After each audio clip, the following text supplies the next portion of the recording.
भारत की राजनीति में एक ये नया अध्याय है जब आरएसएस और बीजेपी एक दूसरे के आमने सामने आकर खड़ी हो गई हैं। कहने वाले तो ये कहते हैं कि ये दोनों एक ही हैं, लेकिन इन दिनों ये दोनों बिल्कुल इतर दिखाई दे रही हैं। इतनी अलग हो चुकी हैं कि इस वक्त एक फैसले पर आकर अटक गई हैं। बीजेपी के सामने एक बार फिर से आरएसएस ने एक ऐसा ऑफर रख दिया है जिसे चाहकर भी बीजेपी ना तो उगल पा रही है और ना ही निगल पा रही है। बीजेपी से कहने का सीधा मतलब है कि यहाँ पर मोदी और अमित शाह, जो कि बीजेपी को पूरी तरह से कंट्रोल कर चुके थे, उनके चंगुल से बाहर निकालने के लिए आरएसएस ने एक ऐसा दांव खेल दिया है जिसको किसी भी तरह से मोदी और अमित शाह एक्सेप्ट नहीं कर पा रहे हैं। वो नहीं चाहते हैं कि आरएसएस अपनी इस बात पर अड़ी रहे, लेकिन अब आरएसएस ने इस तरह से ये दांव खेला है कि मोदी और अमित शाह, चाणक्य बुद्धि वाले ये दोनों व्यक्ति देखते रह गए हैं। अभी तक चर्चा हो रही थी कि संजय जोशी के नाम पर सहमति नहीं दे रहे हैं मोदी और अमित शाह, जिसके चलते बड़ी परेशानियां उठ रही हैं। बीजेपी को प्रेसिडेंट नहीं मिल पा रहा है।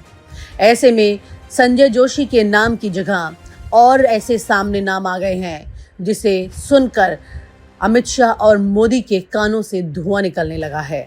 ये दो नाम ऐसे हैं जिसे सुनने के बाद मोदी और अमित शाह को शायद संजय जोशी का नाम ज़्यादा बेहतर लगने लगे। आइए आपको बताते हैं 3 ऐसे नाम हैं जो कि इस वक्त मोदी और अमित शाह के सामने ऐसी मुसीबतें खड़ी कर चुके हैं कि ये समझ नहीं पा रहे कि आखिर अब कैसे किया जाए। आखिर बीजेपी और आरएसएस के बीच की दूरियों को खत्म कैसे किया जाए, ये युद्ध कैसे शांत हो, लेकिन ये शांत नहीं होने वाला है। संघ का बड़ा खेल खेल दिया गया है। मोदी और शाह के खिलाफ 3 नाम जो बदल सकते हैं राजनीति का चेहरा। भारत की राजनीति में आरएसएस की छाया माना जाता है बीजेपी जो भी करेगा आरएसएस को ध्यान में रखकर करेगा। अगर आरएसएस को जुकाम हुआ तो बीजेपी की छींक निकलेगी। कुछ इस तरह का रिश्ता रहा है आरएसएस और बीजेपी का, लेकिन इस वक्त ये 2 अलग अलग हिस्से बन चुके हैं। ये ऐसे धड़ बन चुके हैं जो साथ में जुड़ने को तैयार नहीं है, लेकिन जोड़ने की शर्त भी सामने ऐसी रख दी गई है कि इस वक्त मोदी और अमित शाह दिन रात सो नहीं पा रहे। वो अपनी सत्ता को बनाए रखने के लिए कोशिशें कर रहे हैं। नायडू और नीतीश भी उन्हें इतना परेशान नहीं कर रहे जितना कि इस वक्त संघ ने उनकी हालत खराब कर दी है। मोदी और अमित शाह की जोड़ी ने बीजेपी को एक ऐसी दिशा में ले जाना शुरू कर दिया जो संघ के मूल सिद्धांतों और विचारधारा से मेल नहीं खाती। ये खुला राज है कि आरएसएस और बीजेपी का रिश्ता खूब मजबूत रहा है, लेकिन अब नहीं है। ये भी एक खुला राज है। लेकिन वर्तमान समय में जिस तरह से परिस्थितियां सामने आ खड़ी हुई हैं, उसमें ऐसे 3 नाम सामने आ गए हैं बीजेपी के, यानी कि अब आरएसएस के द्वारा आखिरी खेल खेला गया है, आखिरी ऑफर दिया गया है। अगर बीजेपी इस ऑफर को मान लेती है तो फिर भी बीजेपी के लिए मुश्किल है, और अगर नहीं मानती है तो भी मुश्किल है। नरेंद्र मोदी और अमित शाह इस वक्त इन ऑफर के सामने एक अभिमन्यु के चक्र की तरह फंस चुके हैं। आपको बताएंगे ये तीनों नाम जिन्होंने संजय जोशी के नाम की तरह ही बीजेपी में इस वक्त खलबली मचा दी है। संघ ने इसे गंभीर चुनौती के रूप में ले लिया है और अपने कुछ कट्टरपंथी और पुराने वफादार नेताओं के नाम बीजेपी के नेतृत्व के लिए सुझा दिए हैं। इन 3 नामों में से हर एक का मोदी और शाह से पुराना और मुश्किल रिश्ता रहा है। ये 3 नाम संघ के उन विचारों का प्रतिनिधित्व करते हैं जिन्हें मोदी और शाह की जोड़ी ने अपनी प्राथमिकताओं के चलते दरकिनार कर दिया था। यही कहो कि इन तीनों का ही करियर खत्म करने का काम इन्होंने पूरी कोशिश से किया। हालांकि इसमें से एक ऐसे हैं जो कि संघ का दामन इस तरह से थामे हुए हैं, इस संघ का हाथ पकड़ के उन्होंने अपनी कुर्सी भी पा ली और कुर्सी से चिपके भी हुए हैं। संघ का ये कदम न केवल एक चेतावनी है बल्कि एक चुनौती भी है जो मोदी और शाह के सामने रख दी गई है।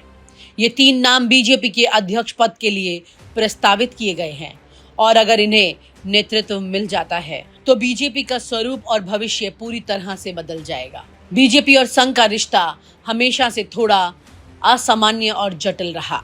आरएसएस ने हमेशा बीजेपी को एक राजनीतिक शाखा के रूप में इस्तेमाल किया, ताकि अपने हिंदुत्ववादी और राष्ट्रवादी विचारों को व्यापक जनता तक पहुंचा सके।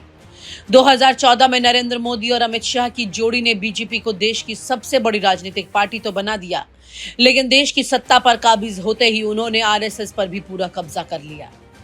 संघ को लगने लगा कि अब उनके सपने और आदर्श हकीकत में बदलने वाले थे ही कि यहाँ पर उन पर एक अलग कब्जा आ गया। पिछले कुछ सालों से ये दूरियां लगातार बढ़ती जा रही हैं और अब तो बगावती तेवर सामने आ चुके हैं। खुला राज सबके सामने खुल चुका है। अब संघ ने तय कर लिया कि वो बीजेपी के शीर्ष नेतृत्व में बदलाव करेगा ताकि पार्टी को फिर से उसकी असली जड़ों तक वापस ले जाया जा सके। आइए अब आपको बताते हैं वो 3 नाम जो मोदी और शाह के सामने संघ ने रखे हैं। पहला नाम है योगी आदित्यनाथ। योगी आदित्यनाथ का नाम सुनते ही हर कोई सतर्क हो जाता है। उत्तर प्रदेश के मुख्यमंत्री योगी आदित्यनाथ का रिश्ता मोदी और शाह के साथ कैसा है, ये तो इन्हीं बातों से पता लगाया जा सकता है कि कितनी बार कोशिशें हुई कि योगी आदित्यनाथ को उनकी कुर्सी से हटाया जा सके। योगी आदित्यनाथ हर बार इस कुर्सी को जाकर पकड़ लेते हैं। दोनों बार ऐसा किस्सा रहा कि योगी आदित्यनाथ उत्तर प्रदेश में जैसे ही चुनाव जीतते हैं उसके बाद दिल्ली का रुख कर लेते हैं।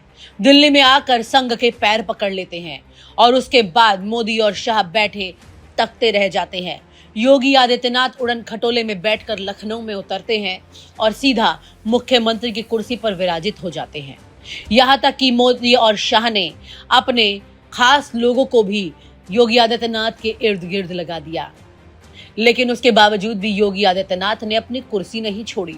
लेकिन अब संघ ने एक ऐसा रास्ता सुझा दिया है जिससे कि योगी आदित्यनाथ को न सिर्फ वो कुर्सी बचाने का मौका मिल सकता है, बल्कि उस कुर्सी के बदले एक बड़ी कुर्सी मिल सकती है। योगी आदित्यनाथ को ऑफर मिला है संघ की तरफ से बीजेपी के अध्यक्ष बनने का, राष्ट्रीय अध्यक्ष बनने का, और ये नाम पहुंचा है मोदी और शाह के पास। संघ के लिए योगी आदित्यनाथ एक बड़ा हिंदुत्ववादी चेहरा है जिसे वो खुलकर भुनाना चाहती है। योगी आदित्यनाथ की उम्र को देखते हुए भी उसे एक बड़ा मौका देना चाहती है, लेकिन वहीं पर मोदी और शाह के कान इससे खड़े हो गए हैं। मोदी और शाह में सबसे ज्यादा परेशानी तो यहाँ शाह के लिए आ गई है, क्योंकि जहां पर अमित शाह खुद को प्रधानमंत्री बनते देखना चाहते हैं, वहीं पर योगी आदित्यनाथ अगर राष्ट्रीय अध्यक्ष बन गए पार्टी के तो ये सपना शाह का कभी पूरा नहीं हो सकेगा। दूसरा नाम है प्रवीण तोगड़िया।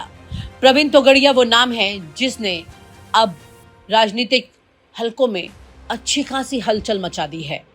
मोदी और शाह ये नाम सुनते ही अपनी कुर्सी से उठ खड़े हो जाएं। ये ऐसा नाम है जो कभी नरेंद्र मोदी के तो बहुत करीब हुआ करते थे, अब उनके सबसे बड़े विरोधी भी वही हैं।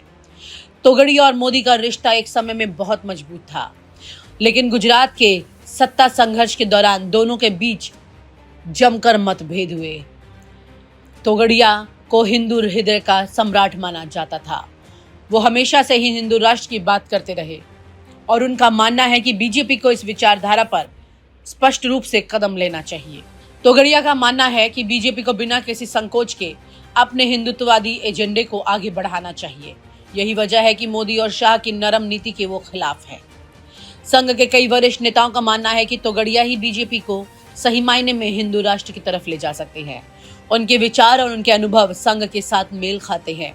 संघ का मानना है कि अगर तोगड़िया बीजेपी के राष्ट्रीय अध्यक्ष बनते हैं तो वो पार्टी को एक बार फिर से आरएसएस की विचारधारा पर ले जाएंगे, क्योंकि मोदी जी कई बार अपने फायदों के लिए मुस्लिम समुदाय के साथ भी तस्वीर खिंचाते हुए दिखाई देते हैं।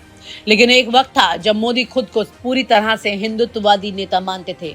उस वक्त आपको याद होगा कि मोदी ने कैसे मुस्लिम टोपी पहनने से भी मना कर दिया था।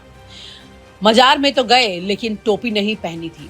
यही बातें आरएसएस में उनके लिए एक बड़ी जगह बनाती गई, लेकिन अब आरएसएस में उनकी जगह खत्म सी दिखाई दे रही है।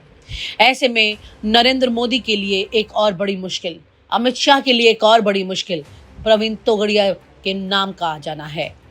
अब इसके बाद तीसरा नाम सुनिए, क्योंकि तीसरा नाम वो नाम है जिसके चलते ये दोनों नाम सामने आ गए।